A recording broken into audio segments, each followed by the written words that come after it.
Operation टायगरची चर्चा नेहमीच शिवसेनेकडनं होत असते. याच पार्श्वभूमीवर उद्या उद्धव ठाकरेंनी आपल्या निवासस्थानी खासदारांची बैठक ठेवलेली आहे. कसं पाहताय? ते नेहमी बैठका ठेवत असतात, पण त्यांच्या बैठकांमध्ये किती आमदार खासदार जातात हे एकदा मोजून बघा. आता विश्वास राहिला नाही. ते नेहमी मिटिंग लावतात. मागे पण तुम्हाला आठवत असेल, आता एक 10 दिवसापूर्वी मिटिंग लावली, अनेक खासदार उपस्थित राहिले नाहीत. मग मिटिंग पुढचे पोस्टपोन करण्याची नामुष्की त्यांच्यावर आली.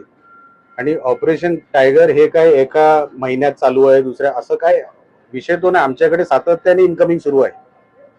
सगळ्यांना आमच्या पक्षामध्ये येण्यामध्ये इंटरेस्ट आहे. त्यांना माहिती कामं होतात या पक्षामध्ये. सन्मान्य शिंदे साहेब 24 तास अवेलेबल आहेत. संघटनेचं पाठबळ मिळतं. कानाकोपऱ्यामध्ये शिवसेना पसरलेली आहे.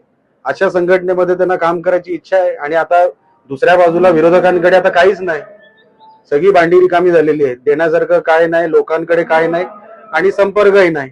कधीतरी एका महिन्यातून बाहेर यायचं ह्याला पक्ष म्हणत नाही. आणि ते लोकांच्या आता तिकडे असणाऱ्या लोकांचं लक्षात आलेलं आहे. ऑपरेशन टायगरवरूनच राज्यमंत्री प्रतापराव जाधवांनी एक असा मोठा दावा केलाय की ऑपरेशन टायगर आता अंतिम टप्प्यात पोहोचले असून ते पूर्णत्वास गेले आहे.